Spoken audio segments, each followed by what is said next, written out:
दोस्तों नमस्कार, मैं जगन्नाथ गौतम देश रोजाना यूट्यूब चैनल पर आपका स्वागत है। दोस्तों, मुद्दे की बात में आज जो हम चर्चा करेंगे वो यह है कि आखिर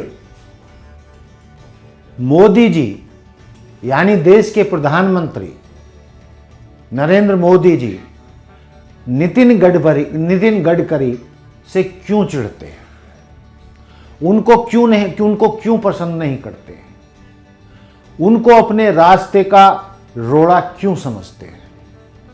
ये भी एक लाख टके का सवाल है और आज हम इसी सवाल का जवाब देश की जनता को देने का प्रयास करेंगे। दोस्तों, बात ज्यादा पुरानी भी नहीं है।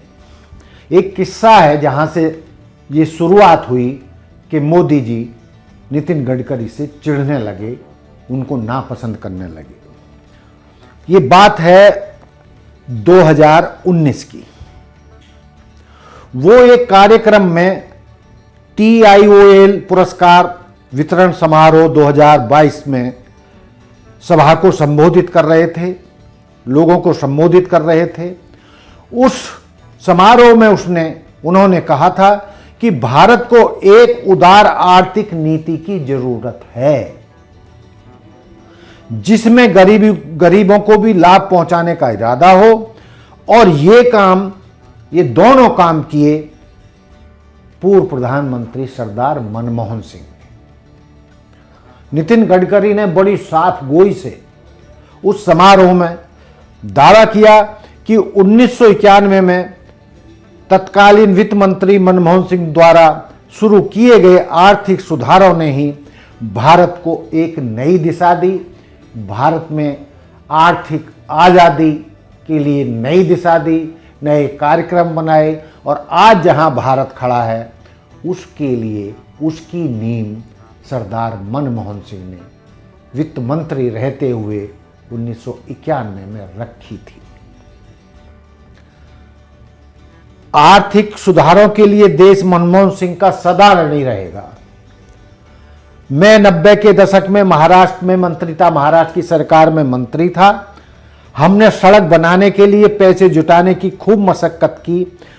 मनमोहन सिंह की तरफ से शुरू किए गए आर्थिक सुधारों की वजह से ही सड़क परियोजनाओं के लिए धन जुटाया जा सका, और उन्होंने और भी कई बातों के लिए सरदार मनमोहन सिंह की, जो वो देश के वित्त मंत्री भी रहे और प्रधानमंत्री भी बने बाद में, तो वो सारी उपलब्धियों को, जो देश की आर्थिक उपलब्धि हैं, जो देश की राजनीति में खुलापन आया, आर्थिक नीतियों में खुलापन आया, और जो पहली नीतियां थी कांग्रेस सरकार की, उन्होंने उनको हटाया और कई बंधनों से मुक्त किया।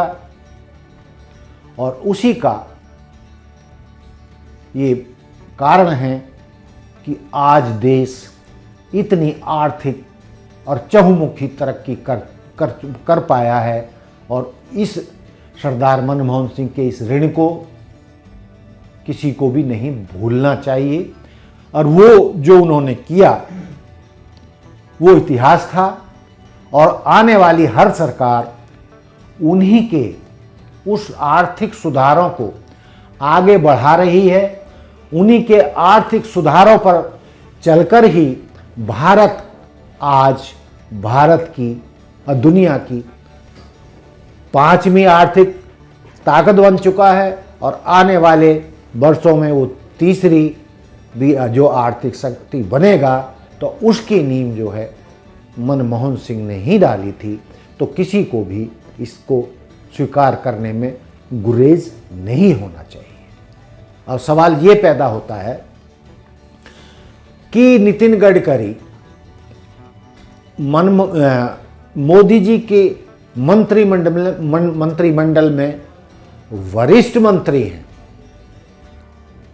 वह भाजपा के राष्ट्रीय अध्यक्ष भी रह चुके हैं, उसके बावजूद वो कांग्रेस के प्रधानमंत्री रहे सरदार मनमोहन सिंह की जो सच्चाई है उसकी भूरी भूरी प्रशंसा करते हैं और आर्थिक सुधारों के लिए उनको जिम्मेदार मानते हैं। देश के आर्थिक सुधार जो आज पूरे देश में दिख रहे हैं और पूरी दुनिया में जो भारत का उभार दिख रहा है, उसकी नींव सरदार मनमोहन सिंह ने ही रखी थी।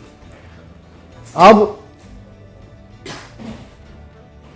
नरेंद्र मोदी जी के राज में उनके प्रधानमंत्री पद पर रहते हुए उन्हीं का ही कोई मंत्री कांग्रेस के प्रधानमंत्री की भूरी भूरी प्रशंसा करे, जो एक सच्चाई भी है, तो उसको पीएम मोदी क्यों बर्दाश्त करेंगे। तो दोस्तों, जो सबसे बड़ा मैंने कारण बताया है कि नितिन गडकरी जो भी कहते हैं साफ साफ कहते हैं, जो उन्हें कहना होता है वो किसी से डरते नहीं हैं, उनके काम के सब कायल हैं और उनकी नीतियां ऐसी हैं, उनका भाषण हो या बोलचाल हो, चाहे कांग्रेस के नेता हो चाहे किसी और दल का नेता हो, उनके सभी से मधुर संबंध है और सभी उनको पसंद करते हैं। जबकि नितिन गडकरी जी के अलावा यदि आप मोदी जी को देखें तो बिल्कुल उलट है। उनकी विपक्षी नेताओं से, चाहे वो कांग्रेस के हों चाहे किसी और दल के हों, किसी के साथ मेल मिलाप उनका लगभग नहीं दिखाई देता। वो ना विपक्षी दल के नेताओं को पसंद करते हैं, ना विपक्षी दलों के नेता उनको पसंद करते हैं। जबकि नितिन गडकरी सबसे मेल जोल रखते हैं और विपक्षी दलों के नेता भी नितिन गडकरी को पसंद करते हैं। तो यही मुख्य रूप से वो कारण हैं जिनके कारण नरेंद्र मोदी जी नितिन गडकरी से चिढ़े रहते हैं और उनको पसंद नहीं करते। तो दोस्तों, ये थी मेरी आज की मुद्दे की बात कि नरेंद्र मोदी नितिन गडकरी से क्यों जुड़ते हैं, उन्हें क्यों नहीं पसंद करते हैं। तो दोस्तों, देखते रहिए देश रोजाना। मिलते हैं एक नए एपिसोड में नए मुद्दे के साथ। जय हिंद, जय भारत, जय संविधान।